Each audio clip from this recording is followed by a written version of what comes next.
সব সত্যের পরিচয়। বলুন আমরা ধর্মটাকে কোন ভাবে নিই? ধর্ম মানে কেবল মালা করা নয়, ধর্ম মানে গঙ্গা স্নান নয়, ধর্ম মানে শিখা রেখে মালার ঝোলা গলায় দিয়ে চলা নয়, ধর্ম মানে নিরামিষ খাওয়া নয়, ধর্ম মানে একটা বিশেষ উপলব্ধির মধ্যে দাঁড়ানো। ওই সত্যবতীর মতন জীবনের সত্যকে আমি জীবনের মধ্যে প্রতিষ্ঠা করতে চাই, এটা আমার সত্য জীবনে। নারী জীবনে কামনা তো থাকবেই। প্রত্যেক নারীর জীবনে মূল কামনা কি জানেন? টাকা পয়সা নয়, কয়েক ভরি গয়না নয়। আমরা অবশ্য গয়না দিয়ে স্ত্রীকে ভোলা,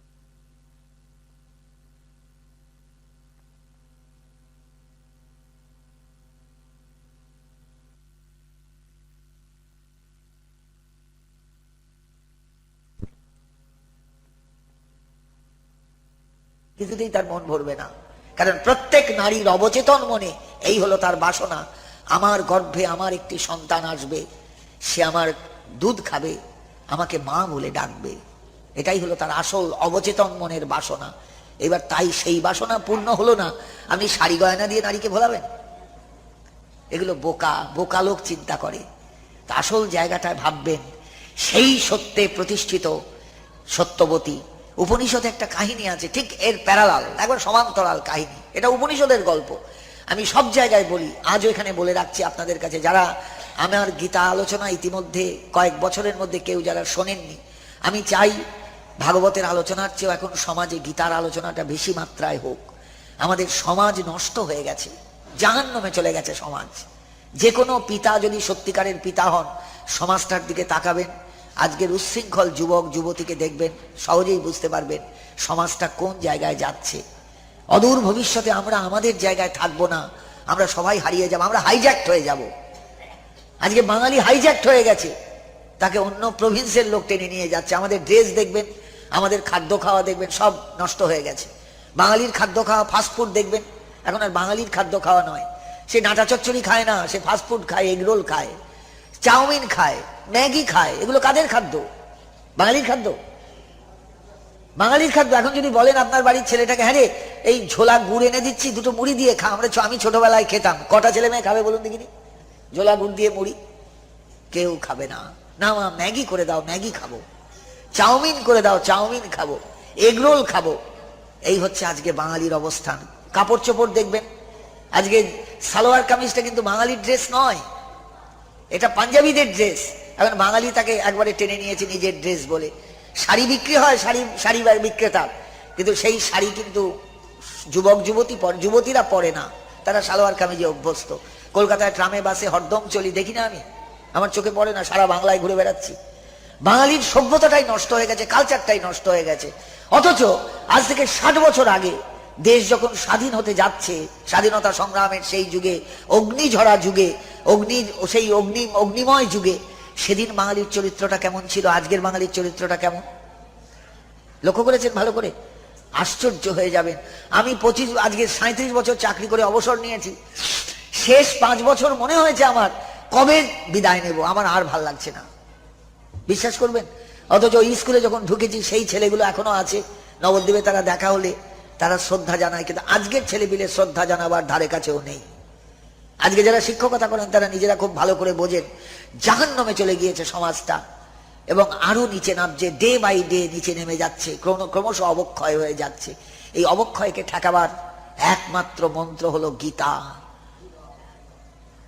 একমাত্র গীতা। বিশ্বাস করুন, খুব ভালো করে চিন্তা করে দেখবেন, মানুষের জীবনের 3টে স্তর আছে। একটা সাধারণ জীবনের স্তর, একটা নৈতিক জীবনের স্তর, একটা পারমার্থিক জীবনের স্তর। আপনি যদি সাধারণ জীবনের স্তর থেকে গ্যালপ করে চলে যান পারমার্থিক জীবনের স্তরে, আপনি কিন্তু সাকসেসফুল হবেন না, কোনো মতেই হবেন না। কেননা নৈতিক জীবনটা আপনার শূন্য রয়ে গেল। গুরুজনকে শ্রদ্ধা করিবে, এটা ধর্ম কথা নয়। পিতামাতাকে শ্রদ্ধা করিবে, এটা ধর্ম কথা নয়। সর্বদা সত্য কথা বলিবে, এটা ধর্মের কথা নয়। মিথ্যা কখনো বলিবে না, এটা ধর্মের কথা নয়। সমস্ত প্রাণীকে ভালোবাসবে, এটা ধর্মের কথা নয়। এগুলো নৈতিক জীবনের কথা, এটা মরাল লাইফের কথা, মরালিটি। আপনি রাস্তা দিয়ে একটা বৃদ্ধ যাচ্ছেন, আপনি ধাক্কা দিয়ে চলে গেলেন, এটা ধর্ম নয়। কিন্তু তার হাত ধরে পার করে দেওয়া বা তাকে একটু আশ্রয় দেওয়া। একটা অন্ধ যাচ্ছে, তাকে হাত ধরে পার করে দেওয়া, আশ্রয় দেওয়া, এটা ধর্ম নয়। মরালিটি। একটা প্রাণী মুমূর্ষু, সে গরু হোক কুকুর হোক যাই হোক, তার একটু সেবা শুশ্রূষা করা, তাকে একটু যাকে বলে এলাজ করা, এটা ধর্ম নয়, এটা মরালিটির কথা। আমি পড়ে আছে টাকা, আপনি সঙ্গে সঙ্গে পকেটে পুরে নিলেন, এটা ধর্ম নয়। মানে পকেটে পুরে না নিয়ে থানায় জমা দিলেন, কিংবা যদি পকেটে পুরে নেন, আপনি মরালিটি লেস, মরালিটি আপনার নেই, তাই আপনি পকেটে পুরতে পারলেন। আপনি যদি টাকাটা সঙ্গে সঙ্গে থানায় জমা দেন, বোঝা গেল আপনার মরালিটি আছে। তা মরালিটিটা জিনিসটা আজকে নষ্ট হয়ে গেছে। আমরা জন্মিয়ে এই সাধারণ জীবনের স্তর থেকে ঝপ করে চলে যাচ্ছি পারমার্থিক জীবনের স্তরে, ভদ্র হচ্ছি না, মানুষ হচ্ছি না, ভক্ত হয়ে যাচ্ছি। তা মানুষ হলাম না, ভক্ত হলাম কেমন করে? আগে মানুষ হতে হবে না? মনে রাখবেন, প্রত্যেক জীবের যে অবস্থায় জন্ম হয় সেই অবস্থায় মৃত্যু হয়। গরু গরু হয়ে জন্মায়, গরু হয়ে মরে। কুকুর কুকুর হয়ে জন্মায়, কুকুর হয়ে মরে। ছাগল ছাগল হয়ে জন্মায়, ছাগল হয়ে মরে। ভেড়া ভেড়া হয়ে জন্মায়, ভেড়া হয়ে মরে। মানুষ কিন্তু মানুষ হয়ে জন্মায় না, তাকে মানুষ হতে হয়। ফার্স্ট প্রথমে তাকে মানুষ হতে হয়। দেখবেন গুরুজন আশীর্বাদ করে বলেন, বাবা মানুষ হও। কেন? মানুষের বাচ্চাকে এবারে আশীর্বাদ করছেন কেন? মানুষ হও বলে। আপনি আপনার বাচ্চাকে, আপনার ছেলেকে, আপনার নাতিকে নিয়ে কোনো মহতের বাড়িতে দেখা করতে গিয়েছেন, মহতের সঙ্গে দেখা করতে গিয়েছেন, একটু প্রণাম কর। প্রণাম করলো, বাবা একটু মাথায় হাত দিয়ে আশীর্বাদ করো, ছেলেটা যেন মানুষ হয়। এবার ভদ্রলোক যদি উল্টে জিজ্ঞাসা করেন যে আপনি মানুষের বাচ্চা নিয়ে এসে কি জাতীয় আলোচনা করছেন, মানুষ হয় আর কি আশীর্বাদ? বলে না, মানুষ হওয়াটাই জীবনের আসল সাধনা। খুব ভালো করে খেয়াল করবেন, আমরা আমাদের সন্তানকে মানুষ করতে পারছি না। তাকে ইঞ্জিনিয়ার করছি, ডাক্তার করছি, তাকে ভালো ব্যবসাদার করে দিচ্ছি, বিরাট ব্যবসা ফাঁদিয়ে দিয়ে কেমন করে কোনটার উপর কতটা চাপাতে হয় বুঝিয়ে দিচ্ছি, তাকে সব করে দিচ্ছি, কিন্তু তাকে মানুষ করতে পারছি না। এটা বুঝতে পারেন? এটা উপলব্ধি করতে পারেন?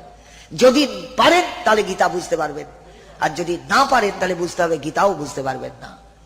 গীতাটা হলো মানুষ হওয়ার গ্রন্থ। আমাকে মানুষ হতে হবে, এবং মানুষ হতে গেলে যে প্রক্রিয়ায় আপনি যাবেন সেই প্রক্রিয়ায় অটোমেটিক আপনি ঈশ্বরের চরণে শরণাগত হবেন।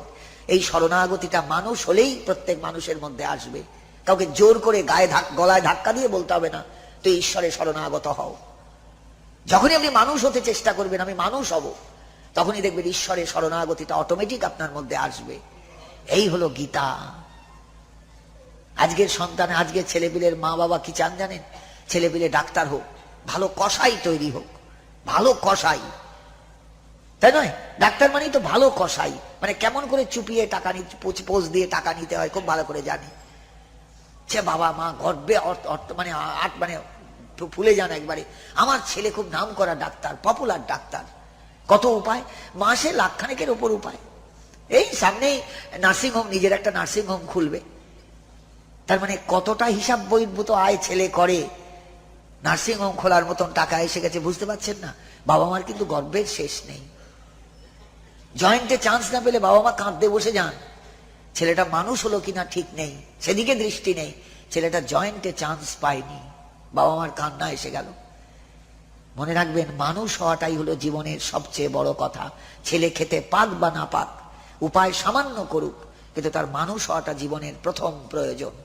এই দিকটার দিকে আমরা কেউ তাকাই না, যার জন্য সমাজের এত অবক্ষয়, যার জন্য সমাজের এত ব্যভিচার, যার জন্য সমাজ এত নিম্নগামী। লক্ষ্য করেছেন ভালো করে? চেষ্টা করেছেন বুঝবার? শুধু খাবো আর শোবো, খাবো আর ঘুরে বেড়াবো, এটা জীবনের বড় কাজ নয়। আমি কত ব্যাংক ব্যালেন্স করলাম, এটা জীবনের লক্ষ্য নয়। আমার কখানা গাড়ি, এটা জীবনের লক্ষ্য নয়। আমার কটা বাড়ি, কলকাতায় কখানা বাড়ি আছে, এটা জীবনের লক্ষ্য নয়। আমার জীবনের লক্ষ্য আমি জীবনে সত্যিকারের মানুষ হতে পারলাম কিনা। আমরা মানুষ হওয়ার চেষ্টা করি না, ভক্ত হতে চলে যাই।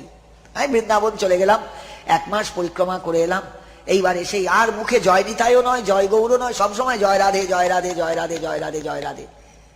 আরে অথচ ব্যাক হিস্ট্রিটা যদি সেই মানুষটার দেখা যায়, পেছনের ইতিহাসটা কি, তাহলে মুখটা ঘুরিয়ে নিতে হবে। না বাবা, লোকটার অতীত তো আমি জানি খুব ভালো করেই। রাগ করবেন না কথাগুলো, এটা স্বাভাবিক যে আমরা গ্যালপ করে চলে যাচ্ছি। ট্রেন যেমন গ্যালোপিং ট্রেন যায়, স্টেশন না ছুঁয়ে, আমরা মরাল লাইফটাকে একদম মাঝখানে চেপে দিয়ে সদা সত্য কথা বলিবে, ওটা চাপা। গুরুজনকে শ্রদ্ধা করিবে, ওটা চাপা। আজ গুরুজনকে শ্রদ্ধা করি না বলেই তো বাপ মার ঠাঁই হয় বৃদ্ধাশ্রমে। আজকে বাংলায় কতগুলো বৃদ্ধাশ্রম গজিয়েছে দেখেছেন? কই 25 বছর আগে তো এত বৃদ্ধাশ্রম ছিল না। ছিল। নবদ্বীপে যেদিন প্রথম বৃদ্ধাশ্রম গজালো, ওই নীলরতন আমার ক্লাস ফ্রেন্ড, সেক্রেটারি এখন সে চালায় ওই হসপিটাল রোডে বাড়ি। তা আমার দুঃখ হলো সেদিন যে নবদ্বীপেও বৃদ্ধাশ্রম। বৃদ্ধাশ্রম মানেই তো একটা কলঙ্কিত জায়গা। পিতা মাতাকে দেখতে পারে না ছেলে মেয়ে, তারা এসে বৃদ্ধাশ্রমে উঠেছে। বলুন সত্যি কথা। আমার বৃদ্ধাশ্রমে বছরে একবার দুবার পাঠ করতে যেতে হয়। একটি বৃদ্ধা আছেন, ব্রাহ্মণী, তার ছেলে আছে, ছেলে পাত্তাও দেয় না। একবার ঢুকেই ডানাতে প্রথম ঘরটা একতলায়। আবার নতুন একজনা গিয়েছেন শিলচরে, ছেলের, আমার ছাত্র, আমার বলতে লজ্জা করে, বকুলতলার ছাত্র, সে বিরাট ব্যবসা করে দিয়েছেন শিলচরে। ছেলে, বাবা মায়ের নামে একটা বাড়ি ছিল বউবাজারে, মতিরার বাঁধে, সে বাড়িটাকে ফুসলিয়ে বিক্রি করে দিয়ে বাবা মাকে নিয়ে গিয়ে ব্যাস তারপর তাড়িয়ে দিয়েছে। ব্যাস, বাবা মা ব্যাক টু দি প্যাভিলিয়ন, এবার বৃদ্ধাশ্রমে এখন তার টাইম। ঝরঝর করে সেদিন কান্না। মাস্টারমশাই আপনার ছাত্র, যেই আমার ছাত্র বলছেন না, আমি কোথায় মুখ লোকাবো? তখন আর আমার মুখ লোকাবার জায়গা নেই। এই পরিণতি। তার মানে টাকা করে দিয়েছেন ছেলেকে, ব্যবসার কায়দা শিখিয়ে দিয়েছেন, বাবা দোকান করে দিয়েছেন, মানুষ করতে পারেননি। বুঝতে পারছেন ব্যাপারটা? এইটা হয়নি বলেই আজকে সমাজের এই দুর্দৈব। এই জন্য সমাজ জীবনে সবচেয়ে বেশি পাঠ্য ভাগবত নয়, কৃষ্ণ লীলা কথা নয়, গীতা। তুমি মানুষ হও, আগে মানুষ তৈরি হও। তুমি তো মানুষ যদি তৈরি হও, তুমি সবকিছু পারবে। হয়কে নয় করতে পারবে, নয়কে হয় করতে পারবে। কিন্তু মানুষ যদি না হও, তুমি একটা দানবে পরিণত হবে, রাক্ষসে পরিণত হবে, অসুরে পরিণত হবে। সেই অসুরের সমাজ, আসরিক সমাজ সত্যিকারের সমাজ নয়, রাক্ষসের সমাজ সত্যিকারের সমাজ নয়, দানবীয় সমাজ সত্যিকারের সমাজ নয়। আজকের সমাজটার দিকে তাকাবেন আর গীতার ষোড়শ অধ্যায়টা পড়বেন। এই সমাজটার দিকে তাকাবেন আর গীতার ষোড়শ অধ্যায়টা পড়বেন। দৈব আসুর সম্পদ বিভাগ যোগ। অর্জুন, তোমাকে আমি দৈবী সম্পদের কথা বলেছি, আসুরিক সম্পদের কথা, আসুরি সম্পদের কথা বলিনি। শোনো, কাকে বলে আসুরি সম্পদ, কাকে বলে আসুরি সম্পদ। আজকের সমাজটার দিকে তাকালে বুঝতে পারবেন আসুরি সম্পদ সকলের ঘরে ঘরে। তা সে ঈশ্বর চেতনা লাভ করবে কোত্থেকে? এই হচ্ছে আমাদের আজকের দুর্দৈব, আজকের দুঃখজনক পরিণতি। এই জন্য আমি গীতার আলোচনাটা আপনাদের কাছে রাখতে চাই আজকের যুব সমাজের দিকে তাকিয়ে। কারণ আমিও তো 37 বছর কিশোর যুবক, সবাইকে ঘেঁটে ঘেঁটে এলাম। আমি তো নিজে বুঝতে পারছি ডিটোরিয়েশনটা কোন পথ দিয়ে আসছে। টিভি যতদিন ব্যাপকভাবে না চলেছে, সমাজটা কিছুটা আয়ত্তের মধ্যে ছিল। আজকে সমাজ একদম গোল্লায় চলে যাচ্ছে। টিভি কিন্তু খুব একটা উপকার আমাদের করছে না, অপকারটাই বেশি করছে। কারণ শিশু মনের ওপর এর প্রভাব বড় সাংঘাতিক, মারাত্মক প্রভাব। আপনি ঠেকাবেন কি করে? কাজে ঠেকাবার একটাই উপায়, পিতামাতাকে তৈরি হতে হবে আগে, তারপর সন্তান সন্ততি। ইংরেজিতে একটা কথা আছে দেখবেন, চ্যারিটি বিগিনস অ্যাট হোম। বদান্যতাটা শুরু হয় ঘর থেকে। ছেলে যদি দেখে বাবা ভিখারি এলে কাউকে ফেরান না, ছেলের মধ্যেই তৈরি হয়ে যাবে একটা নিজস্ব কালচার। না, কেউ প্রার্থী এলে তাকে ফেরাতেন না বাবা, অতএব আমিও ফেরাবো না। এর নাম হলো চ্যারিটি বিগিনস অ্যাট হোম। ছেলে যদি দেখে বাবা পিতামাতার প্রতি শ্রদ্ধাশীল, সকালে উঠে পিতামাতার ফটোটাকে প্রণাম করছেন আগে, পিতার মৃত্যুদিন, মায়ের মৃত্যুদিনে নিজে শ্রাদ্ধ করতে বসেছেন, পিণ্ড দান করছেন, অটোমেটিক ছেলের মধ্যে এই কালচারটা গ্রো আপ করবে, বেড়ে যাবে। বুঝতে পারছেন ব্যাপারটা? ছেলে যদি দেখে পিতা সকালে উঠে ঠাকুর ঘরে সময় কাটাচ্ছেন ঠিকই, গীতা পড়ছেন, তখন ছেলের মধ্যেও গীতা পড়ার প্রবণতা আসবে। আর ছেলে যদি দেখে বাবা যাচ্ছেন বৈকালবেলা বাড়ি, কিংবা যাচ্ছেন মাকে নিয়ে সেজে গুজে পার্টিতে, তাহলে ছেলে আর বাড়িতে থাকবে না, যেটা আজকের কালচার তৈরি হয়ে গেছে। হাই প্রোফাইলে যদি যান, হাই সোসাইটিতে যদি যান, সন্ধ্যেবেলা গিন্নিকে নিয়ে সেজে গুজে বাবা চলে গেলেন পার্টিতে, ছেলে মেয়ে বাড়িতে থাকবে? কখনোই থাকবে না। অতএব পিতামাতার আদর্শটাই হলো সবচেয়ে বড় আদর্শ। আজকে সেই জায়গায় আমরা একবারে জিরো হয়ে গেছি, জিরো। তা সন্তান তৈরি হবে কোত্থেকে? সন্তানটা আসবে কোত্থেকে? আমি সেই জন্যই শুধু বলছি আপনাদের কাছে, ওই যে সত্যবতীর দিকে তাকিয়ে কথাটা বলেছিলাম। কেন এত দূর এলাম জানেন? সত্যবতী জননী বলেই বেদব্যাস জগৎ পূজ্য হতে পেরেছেন, সত্যনিষ্ঠ হতে পেরেছেন, সত্যে প্রতিষ্ঠিত হতে পেরেছেন, সত্যরূপী ভগবানকে চিনতে পেরেছেন, ভাগবতে উদাত্ত স্বরে বলতে পেরেছেন সত্যং পরং ধীমহি। ওই এক জননীর কারণে। আজকের মায়েদেরও সেই জায়গায় সাবধান হওয়া দরকার। আমি জননী, বাবা তো জন্ম দিয়ে খালাস, কিন্তু পুত্রের জীবনের উপর সবচেয়ে প্রভাবটা তো মায়ের। মা তাকে নিজের রস দিয়ে, নিজের রক্ত দিয়ে, নিজের সবকিছু দিয়ে তাকে লালন পালন পোষণ পেটে করলেন। বেরোবার পরেও দুধ খাওয়াচ্ছে নিজের বুকের রক্ত, নিজের দেহের রক্ত। আপনি সিরিঞ্জ ঢুকিয়ে দিন স্তনের মধ্যে, সিরিঞ্জ টানলে দেখবেন ঝরঝর করে রক্তটা চলে আসবে।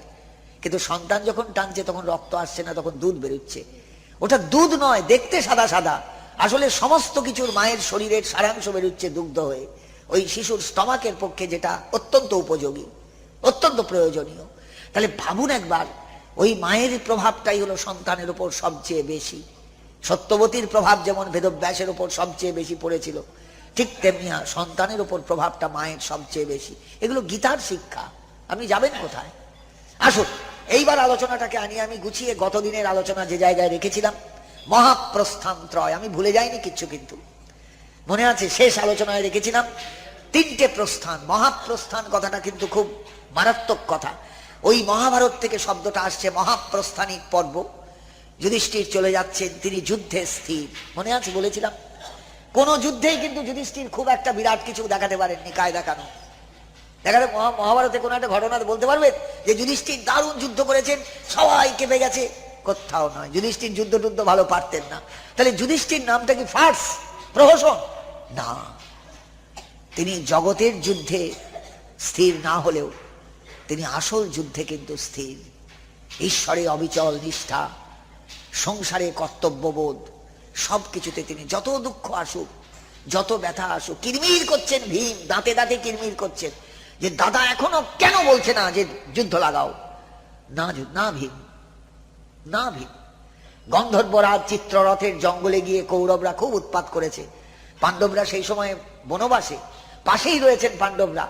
চিত্ররথ গন্ধর্ব বেরিয়ে এসে এমন পিটুনি দিয়েছেন কৌরবদের, সবকটাকে ধরে নিয়ে বেঁধে রেখে দিয়েছেন।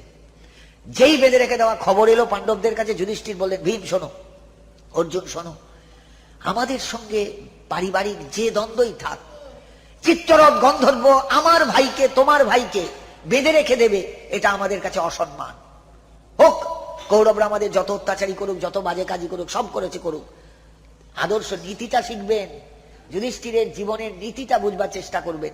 চিত্ররথ গন্ধর্ব সবাইকে আটকে রেখে দিয়েছে, ফলমূল ভেঙেছে, গাছপালা ভেঙেছে, সব কটা আটকে রেখে দিয়ে, দুর্যোধন ফুর্যোধন সবাইকে আটকে রেখে দিয়েছে। সঙ্গে সঙ্গে যুধিষ্ঠির পাশে ছিলেন, জঙ্গলের পাশে, ওখানেই তারা ডেরা বেঁধেছেন। সঙ্গে সঙ্গে ভীমকে ডেকে, অর্জুনকে ডেকে বলছেন, না, এখন দুর্যোধন আমার শত্রু নয়, এখন দুর্যোধন আমার ভাই, তোমারও ভাই, আমারও ভাই। ভাই অপমানিত হয়েছে গন্ধর্বদের কাছে, তোমরা শিগগির যাও, চিত্ররথকে যুদ্ধে আহ্বান করো, তাকে হারিয়ে ভাইদের মুক্ত করে নিয়ে এসো। আর একটা কথাও ভীম প্রথমে বলছে, না, বেশ হয়েছে, ঠিক হয়েছে, ঠিক হয়েছে, ঠিক হয়েছে, শঠে ছাট্টম সমাচরে। কিন্তু যুধিষ্ঠির বলছে, না না ভীম, এটা ঠিক নয়, এটা কখনো নীতি নয়, এটা কখনো নীতি নয়। যুধিষ্ঠিরের চরিত্রটা দেখে দেখবেন যে আসল জায়গায় যুদ্ধে, জীবনের যুদ্ধে তিনি স্থির। যখন স্ত্রী মারা যাচ্ছেন, জীবনের যুদ্ধে স্থির। ওই স্ত্রী তো আমার কেউ নয়। জগতে যখন আমি এসেছিলাম, আমার পাশে স্ত্রী বলে এসে পরিচিত হয়েছিল, আজকে নেই, চলে গেছে। তার জন্য আবার কান্নার কি আছে, ব্যাকুলতার কি আছে? যেমন চলছিলেন তেমনি চলতে লাগলেন। মহাপ্রস্থানের পথে পেছন দিকে তাকাবার কিছু নেই। এই দেখুন, যুদ্ধে স্থির। এটা সাধারণ ব্যাপার নয়।